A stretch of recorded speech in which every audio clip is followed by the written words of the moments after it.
For many years now, Russ and Craig have had many wide-ranging conversations with folks from all over the gaming world. This is one of those conversations.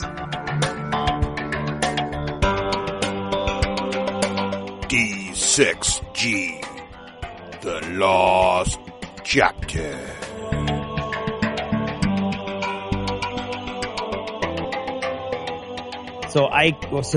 So considering that we're in the Dunkin Donuts, I have a very funny story for you, Russ. Yeah. While we're waiting for Rafe. Okay. Andy, well, first Dave got me breakfast the first day, and so I texted him my whole order from Dunkin Donuts. Nice. And then on Sunday, Andy was like, I'm going out for Dunkin Donuts run. What do you want? And I was like, oh, I'll text it to you. And then, cause I'm just that much of a genius with technology, I was like, wait a minute, I'll forward my order from yesterday. That way I don't have to type it all out. Not even thinking about it. So I do that. And then they're like, guys, we're like outside and we're waiting for you guys. You need to come out into the hall to get it. And so we went out and we're all taking our stuff off the table. So slowly the big giant pile of food and drinks is getting shorter, smaller and smaller. And at the very end, there's still a bag of food there. And I'm like, not even looking at it. I'm like, no. And Dave's like, do you want this or what? I was like, what? And I thought he was kidding. I was like, oh, a donut? That's cool. I could take a donut. He's like, do you want this or what? And I was like, oh my God, you no. And he's like, I knew you did it. You just forwarded your order. Yeah. And Andy was like going around going, I knew he just forwarded his order. I should have known he would just want. And yeah, so I got a sandwich and some potatoes and I was like, I don't want that. I had a giant hot dog. No, I don't want any more food. And then I tried to pay them. I was like, I feel like crap, guys. I didn't. They're like, no big deal. And we just happened to have all that food sat down next to the a woman who was running a massage chair little interchange there. And I was like, hey lady, would you like this? And cause we were having this big argument over like it's food. It's completely fine. It just came from the restaurant, but nobody's going to eat it if we leave it here cause nobody's going to trust it. And I was like, would you like it? And she was like, oh yeah, no. Are you sure you don't want it? I'm like, no. And then she was like, oh, you can come back anytime today for a back rub. And I was like, no way. And then I forgot. But yeah, so here we are in Dunkin'. Oh, there he is. Hey Rafe, what's up? Not much. I just got this text from Dave that's like, I'm leaving your coffee in 5 minutes if you don't take it. Jeez. Wow. I'm like, what's up? He did get angry. Yeah, that was. He was angry. Like nobody said. Like Andy goes, "You want a coffee?" I go, "Yeah." We were playing. I was playing the Imperial. No, what's it called, Craig? Not the Imperial Salt demo, but the Armada. Star Wars Armada demo. And he's like, "Hey, you want a coffee?" I'm like, "Sure." And then I just sort of assumed it would come back into the vendor hall. But Dave's like, I'm leaving your coffee in 5 minutes. Hey, man, friends don't let friends text food. That's pretty much what we're learning here. Yeah. So anyway. Yeah. So we just got back so Rafe and I just got back from Adepticon. And boy, are your arms tired. And boy, I didn't say fly. Doesn't really work. You just blew that. Sorry. Boom. Oh, Russ. My bad. You're bad. Okay. So anyway, it was interesting weekend. Travel-wise. And so I was thinking that first of all, I was thinking that I had to comment on it somewhere because everybody who listened to me heard me talk about it at Adepticon. And if I didn't bring it up on the podcast with Russ, everybody's going to be like, you're talking behind his back. Oh my God, Craig, that's not cool. What? You were the topic of conversation about your travel plans even before you arrived. Well, yes, but that's because, okay. But anyway, So what we're looking at here, I do not want, yes, I know, of course, and then the whole 45-minute drive out to the airport to get me. But anyway, what I don't want this to be, and it's not going to be, is me bashing Russ for the next 35 minutes. Look, I'm going to go on record now as saying that, I have a lot of respect for what Terrace and Geek Nation tours do. Yes, well, you should. I am not a professional tour booking individual. Okay, now travel agent or anything interestingly enough, we learned this about Russ years ago, right? With the podcast, yes. And I actually this has happened several times, hasn't it, Craig? I revoked his right to do the travel arrangements ever for eternity. And Karen was doing it, and Nicole. I think the wives were involved. Karen doing it was fine. a master at it. Okay, yes. Karen's like the one who can like go online, find the cheapest, fastest, and Shannon's a second to that. Yeah. So not me. Anyway, So what we've learned is, We had first a of all, supposition I got process. lazy. I blame myself because Russ was like, well, you want me to do it? And I was like, yes, you do it. I'm doing all this other stuff, not non-podcast related. I don't want, like, this is Russ carrying the show. And I was like, okay, you do it. Now here's my next, so that was my first problem. We know that Russ, as talented as he is at so many different things. Look, you don't have to qualify. I know. No. it's not an area of expertise. I do not want this to come across as because all weekend long it was not that. I wasn't like, God, Russ, that's stupid. No, it was all in good. But seriously, so that's a weakness of Russ. We know that. So me saying, yeah, go ahead and do that was mistake number one. That was mistake number one. Mistake number two was me not looking at the tickets at all. Right. And just going, oh, I trust Russ. No big deal. No problem. In fairness, I think I did say that you got to get You up said kinda we have an early day. You should probably fill in. You said it's an early. At this point, basically what happened. No, don't you tell me how to tell a story. Do I walk into the courtroom and tell you how to do whatever it is you do in front of a judge? I know they don't know, Rafe. Right. It's called a slow job is every reveal. day. Oh, okay. All right. All right. So I did not look at the tickets. Then a week before TempleCon or Adepticon, Right. Russ had a series of unfortunate events that were completely out of everybody's control, and I have never once said anything negative about it, and I never will, and I have no negative feelings. Russ had to drop out of Adepticon at the last minute for some family stuff. At which point I was like, now this is all on me. I hate traveling alone. I feel like I'm like, oh God, I feel like I'm an 8-year-old that's just been abandoned at the airport the whole time I'm traveling alone. And that's probably for all the touring that I've done, group travel all over the world. That's been such a great thing in my life. But one negative aspect is I have massive anxiety the minute I'm by myself in an airport. So I was like, oh my God, I better look at the tickets. And then my heart just fell out. Well, I saw your text and I'm like, oh, and this is like Friday. He's leaving, and Craig's like, wait, what now? Is this a text or something like that? And I'm like, he hasn't looked at the tickets till today. Yeah, I was going to tweet like nonstop, and then I was like, I can't do that. You should have. It'd been hilarious. I hate it when people do that on Twitter or anything else. So I wasn't, but I was thinking it. So I was like, oh my God, I'm leaving from Boston. I'm leaving from Boston at 5:30 at night. And I'm not getting to Chicago until 10:30 at night. Yes. I could get to Ireland in that much time. So I don't know where I'm going in between. I know obviously there's going to be a layover at some point, which I was wrong about. Well, there was a very short So I didn't look. And then, so I got my tickets. I'm like, Atlanta! Atlanta! So I wanted a tweet from Atlanta. On my way to Chicago, just landed in sunny Atlanta. Wait, what? Hashtag don't let Russ buy the tickets. You should have. So I wasn't going to do that. So yeah, Atlanta, and Russ is doing his damnedest, God bless him, to try to put a positive spin on the whole thing. And I'm getting these texts. Ooh, check out Checkers. Nicole just told me they have unlimited Diet Coke. I am like running through the Atlanta airport. I'm like, the Atlanta's Atlanta loving airport, this by the time way, of year. which is set up like a friggin' pearl necklace. It is, like yes. this long, obnoxious little thing of little beautiful podunk airports. Yeah, but it's like a bunch of little podunk airports strung together by a subway.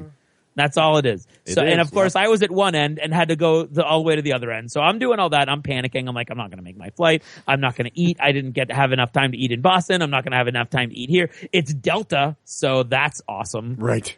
Some sarcasm there for the food and beverage. But anyway, so the only thing I say is Delta's good thing is get the Biscoff cookies. Those are excellent. Yeah. Oh well, I blew that. Get a seat. Well, I blew. Yeah, you do get a seat. That's true. Yeah. But every plane I was on, they were like, "You want to give up your seat?"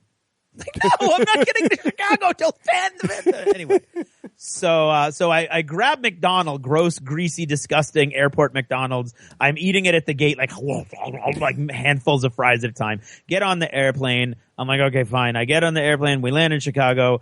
There's been some confusion now.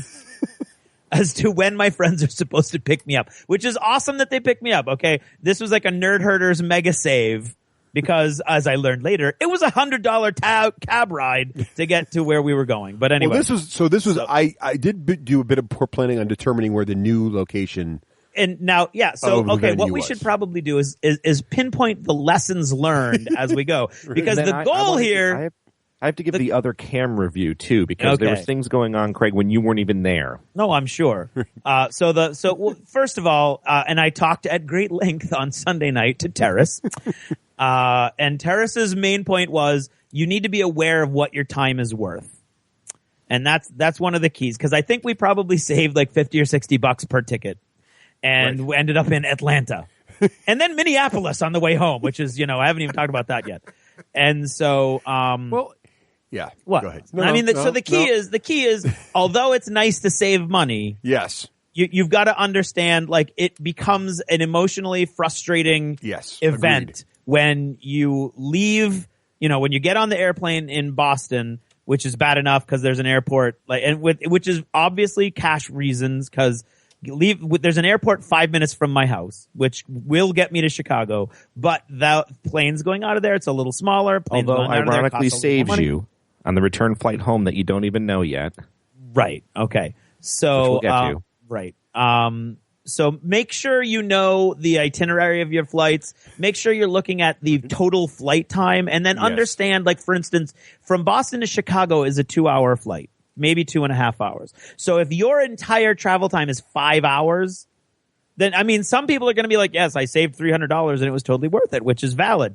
But I did not feel that way. But anyway, so, and now the next thing is know your local area the area where you're traveling to. Yes. Obviously, everybody knows, or most people know, that Chicago has 2 major airports that are treated basically equally by the airlines, by different airlines going to each one. But okay, there's Midway and there's O'Hare. Mm-hmm. Now, the old Adepticon was closer to O'Hare than Midway, but kind of between both of them, though. Sort of between really both of them, but too much. It was closer to one than the other, but not by this huge amount. Right. Well, as it turns out, the new venue, which we didn't know, and a whole bunch of people, not just Russ, a whole bunch of people got caught going to the wrong airport for this. Not because the they didn't know. Not the Nerd Herders podcast. Okay. If you want me to keep mentioning the Nerd Herders podcast, you want to get off my back. That's who helped me book my flights.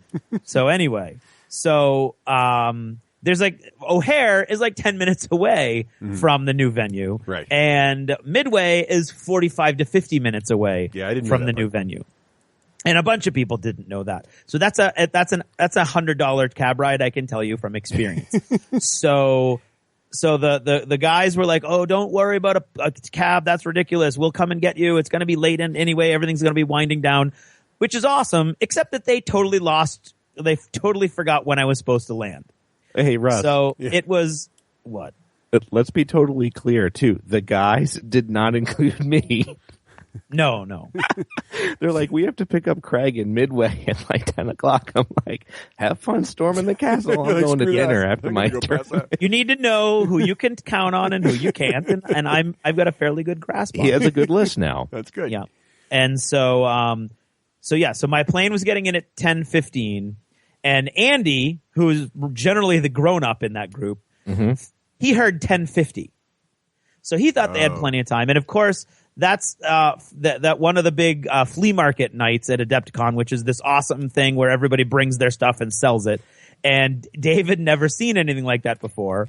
So he was like, oh, my God. He was just going from, table to table to table and couldn't be dragged away. And Matt was like, come on, guys. He was trying to be the grown-up, and then he would notice things, and he couldn't be dragged away.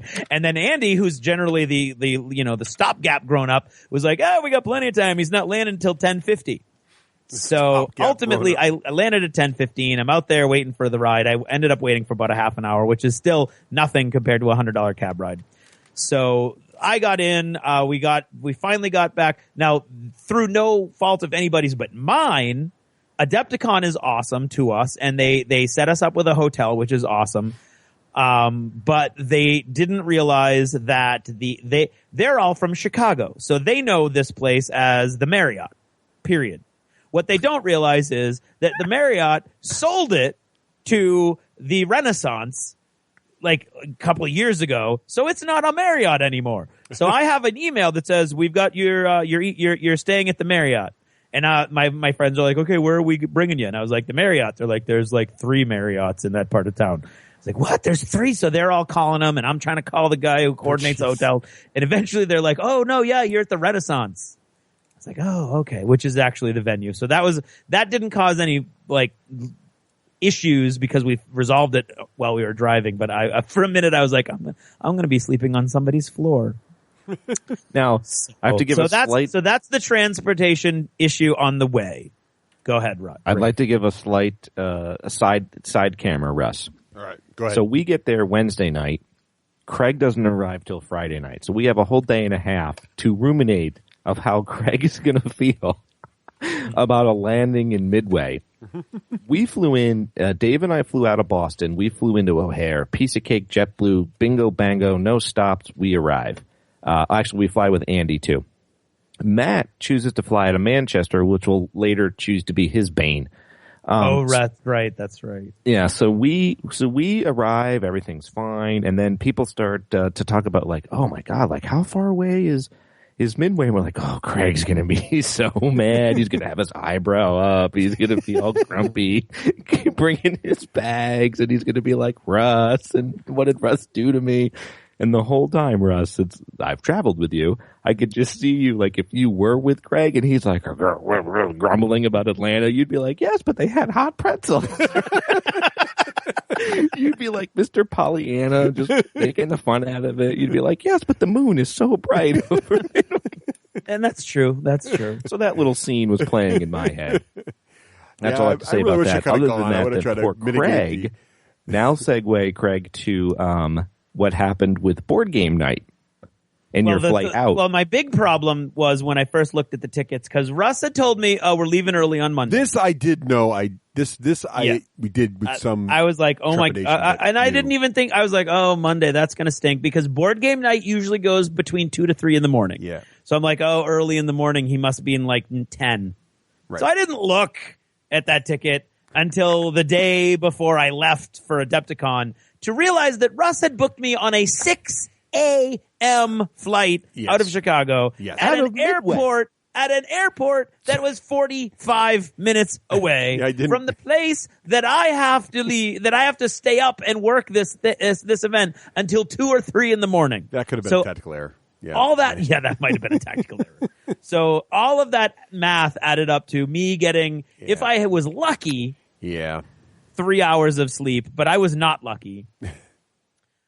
So that really kind of put a spin on my board game. Well, the plan was to sleep on the plane. My whole weekend, I was like, oh my god, I don't know. What is the plan, Ross? Please. Sleep on the plane. That was the plan. Yeah. The plan, no. I refuse to believe no matter how much you spin. This is the one item I refuse to let you spin. No. I mean, I knew this. This was like, cheapest ticket. I'll take that. Crap. That's 6:30 in the morning. Well, I better spin that. Well, no, the problem with that was that the air flights that were available for that day. Yeah. The real mistake was, again, as usual, I waited to the last possible minute. It was actually 30 days out, so it was still reasonable time frame, but it was not, 3 or 4 months ahead, which is what we should be doing. So I'm picking it, and it's like, there's the 6, I thought it was 6:30, but there's this really early flight. And it's affordable, but it's also early. The other choice is then the next flight is like 3 in the afternoon it leaves. So it's like, well, do you really want to get it? Hang around Monday till 3 and then not get into 10 o'clock Monday night, or do you just suck it up, stay up all night, and then get in 4 in the afternoon or something? So that was sort of the thinking at that point. Right. We were surmising, we being me, Dave, Andy, and Matt, we're trying to surmise was Russ did he go? Oh, I'm going to get some flights, and it's like, oh, first one, that's a reasonable price. Click, click, return flight, click, done. That's what we wondered if you didn't, because maybe Nicole normally didn't pay attention. Well, it was really the gap. The problem, what I was trying to beat, and the two problems I had was that we couldn't leave until late Friday. Okay. So there was a window where Craig couldn't get out of work and I couldn't get out of work Friday. Okay. So right there, you're very limited to the flight choices you have, especially on a Friday. Right. So really the prices jump from $250 a person to $900 a person if you're not careful. Whoa. There's no room for error. And then on Monday it was similar problems where, fly back Monday, and we can't fly back Sunday night because we had the board game thing. So you have to fly back Monday. And now you're if you fly back too late Monday, you get into business travel time windows again, and they jack the prices way up. So it's kind of I was trying to find those windows, and that was really the problem. So and neither of us could take Tuesday off, so I didn't want us to get in at almost basically because you get cheap on Monday again if you go red eye, go really late, but then you're stuck in Chicago all day. Not that Chicago's a bad city, but you're in Chicago all day, and then you can't get. So that was kind of the dilemma I had. At least you had some thought. I think the answer to it in the future is just to book way far ahead, which just means we have to really, really commit. But yes, we should book much farther in advance. That's again in the lessons learned column of this lost chapter is you need to book way ahead. Like you need to commit months in advance and just know what you're doing, and then everything's gonna be cheaper. It's gonna be easier. Take a buffer day, maybe. Yeah. Well, I mean, if you can't take, we couldn't. It was like I was trapped. Right. Like it was hard enough for me. Monday was going to be impossible for me because I'm going to Africa next month, and that's actually a longer trip than normal. And so it's actually and I can't call in sick because my boss is with me. So all of my personal days for the entire year are getting sucked up by that trip. Right. So I couldn't take more personal days for Adepticon. Right. So one, get your tickets early. But two, realize that they expect you to be there an hour before, like to start checking in and everything. You need to be an hour before your flight takes off. Right. So a 6:30 flight, you need to be there at 5:30 at the minimum. And that's and I learned this the hard way. Monday morning is really, really busy for business travelers and such. So it's not like, I'm going to get there at 5:30 in the morning, so it's not going to be busy. So luckily I could not sleep all weekend long, which is nobody's fault. I had this big giant room all to myself, which was awesome and crazy and all kinds of ridiculous luxuries that I've never had before in my life. But I couldn't sleep. Like all weekend long I wasn't sleeping. And so I apologize again to all the listeners that were there, but I had to call the board game night early.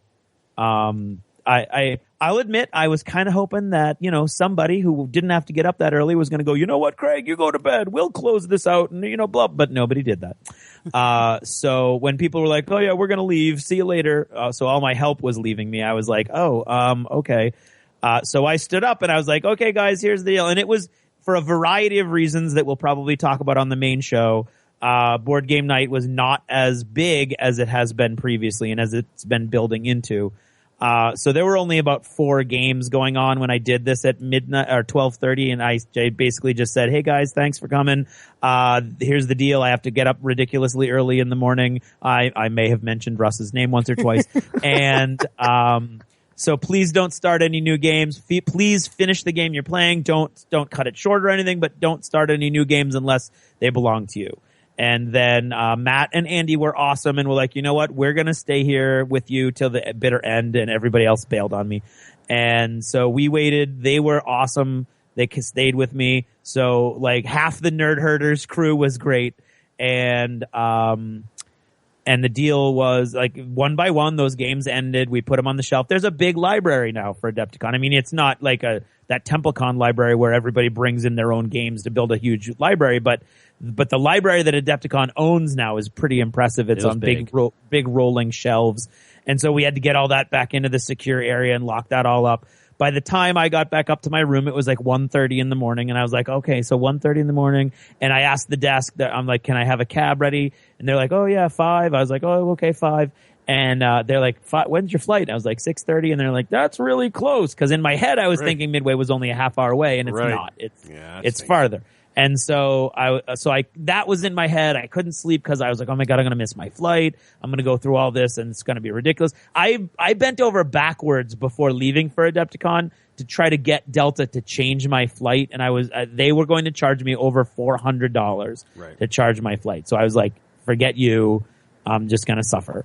And so that just puts my mindset where I'm going to need to be. So eventually I woke up at 3. I mean, I went to bed at like 2:30. Right. I woke up at like 3:30. I went to sleep at 2:30. Got up, woke up and just rolling around in my bed at 3:30. And I went, this is insane. So I called down at 4 and I was like, can I have that cab for 4:30? And they were like, absolutely. And I'd packed everything the night before. So I just took a shower, really quickly, went down. There were actually people in the lobby. They were like, hey, Craig. I was like, hey, what the hell are you still doing up? It was blizzarding out. So I was like, great. Yep. Great. It was crazy. It had been blizzarding for a while. I got in the cab arrived just in time, which is awesome because I'd heard some horror stories about this company, but it came in. The guy smelled like funny, like minty, kind of weird, but he was very nice. And then halfway to Midway, it was just gas chambered horrible. I don't know what the guy had for dinner, but I was like, seriously, on top of everything else. So you had to go home in a blizzard? Yes, I drove. I drove to Midway in a blizzard.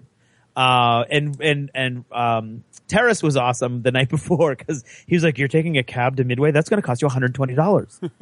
And in my head, I was like, "No, it's not." And then it cost me $100, which was a hell of a lot closer to $120 than I thought. So I got there ridiculously busy because it's all business people running around.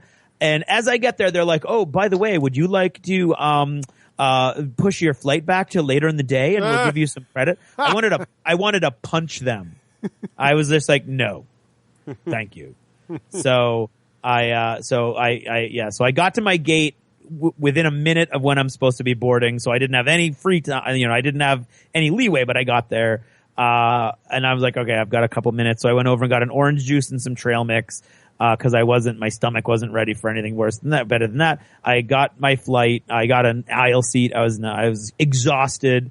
It's storming outside. Each airplane's got like 3 inches of snow on it. Yep. Luckily, I'm not like that doesn't bother. If it was Karen, it would have we would have been done.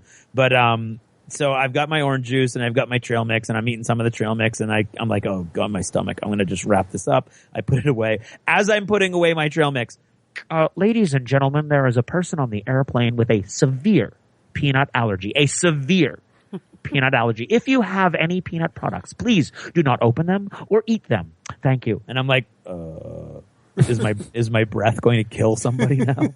Only you, Craig. I was like, oh my God, this is insane. So I put it down. And I'm like trying to think like, what should I tell somebody? Should I say like, oh, I had some peanuts in my trail mix? And I fell fine. I fell totally asleep, and woke up landing in Minneapolis. Cause of course, not a single leg of this trip can go originally in the direction you want to finally end up in. No, you want to see the world, Craig. Exactly. I've never been to Minneapolis before. When these things happen. That's exactly. The best. Right. And so I wake up in Minneapolis and everybody around me is panicking. I'm like, why is everybody around me panicking? Oh my God, we sat on the tarmac in Chicago for an hour and a half, but I did not know it because I was asleep. Right. So I was like, told wow. you could sleep on the plane. See, this is the plan. Oh yeah, exactly. That was the plan. And now I had, a huge layover in Minneapolis that I wasn't looking forward to because I can't sleep in the airport. I feel like a homeless person. And so, not that there's anything wrong with that. And so, so I got a chance to sleep. So that was good. So I of course, because this is the pattern, I had absolutely no time again between flights. So I had to not really run, but I had to rush. And Minneapolis is another one of those long airports, and with no subway this time. And I stopped. What did I get? Oh, McDonald's for breakfast. All right. So I got on the airplane there. That time I was crushed between two people, but they were two very nice people, so that's okay. Mm-hmm. And I took off and I eventually landed at home at like 1:30 in the afternoon, leaving at 6:30 at night. So again, I could have gotten to Europe in that amount of time. But the key was, I was like, oh my God, this is crazy. Oh my God. But buy your tickets early, understand what your time is worth, and know the area that you're traveling to so that you can make the best decisions possible, I think is the final, conclusions of all this. But Rafe, what happened to all of you who were behind me who slept in on that Monday, that blizzardy Monday? I think the other lesson too is never under any circumstances let Russ book your tickets. Well, that could be that too. Could be also a lesson. All right. But, so at board game night, poor Craig, he's there at 1:00 and, we had two ride choices. We had Matt Alex who volunteered to stay behind, and we had the yeoman of yeoman, Adam Pitzer, helping out the D6G on all angles. And he was one of the rides back. So Dave and I jump on that, and we have a leisurely flight, Russ, 11:40 out of O'Hare. Right. It was beautiful. But we wake up to 3 inches of snow. I look out the window. I'm like, oh no, this is not good. So Dave and I were flying back out of Logan. Andy was taking a different plane flying to Florida because he had to do work. And Matt had a different plane because he flew out of Manchester. All right. So we get up a little earlier than normal. We take the cab in, which takes forever due to the snow. And of all miraculous, Dave and I's plane, who's scheduled to leave at 11:40, leaves at 12:40. Wow. Everybody else in the airport's canceled, delayed. Wow. I have no idea why our plane is. That's just what happens. Yeah, Dave said, when I said, "Oh, Dave, when we're driving in, I'm like, we're going to be grounded." He goes, "Stop thinking like that." He goes, "We're awesome. Karma's with us. We're going to fly out of here." And he was right. Now, poor Matty Alex, I think he's still in the air, Craig. Yeah, no kidding. That No, was, but literally, so we were. Russ, Go I ahead. texted him at 11 o'clock on night when I returned. So flew out Monday morning, got back home, had a dinner, whatever. It's 11 p.m. I text Andy. I go, "Hey, did you guys make it?" And Andy's like, "Yep, finally made it to Orlando." And Matt says, "I just missed my connection flight in D.C." He still was not home. No, it's Monday night. We were our Imperial Assault group was supposed to have one of our last sessions on Tuesday.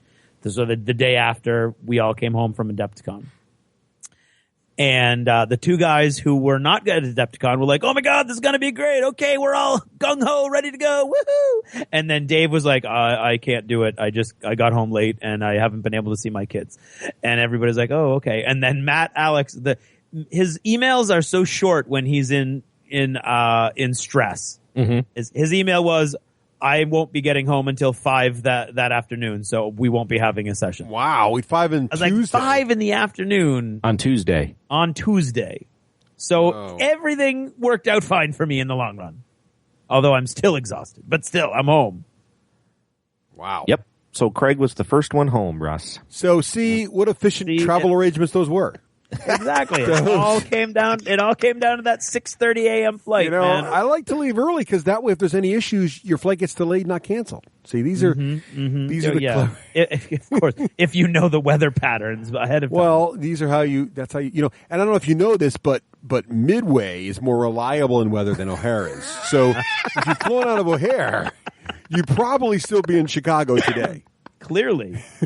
That's the best. And Boston's more reliable than Manchester in weather. So see, that's all I'm saying. That's just, yeah. Well, you know, it looks frenetic, but really there's a plan. There's a method to the that madness. urban flattening of the weather pattern. I get it. Right. I get it, No, man. these are I'm right things. there with you. Right. Well, I'm glad you got home safely. And it stinks. You know, at least if I could have gone, I could have commiserated with you the entire time. No, actually, the more I thought about it, the more I was like, you know what? Rafe's right.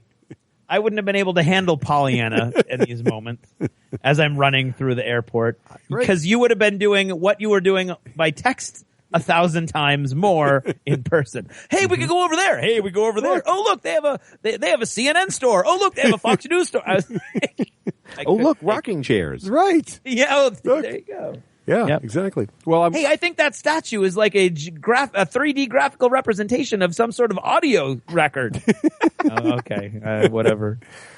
Well, I'm glad you made it back safely. And, you know, if you guys want to hear us talk more about Adepticon, and we will shortly, listen to the main show coming real soon. That's right.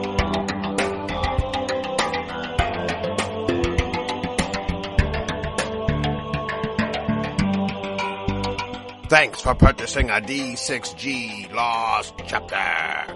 Supporting the show helps it grow.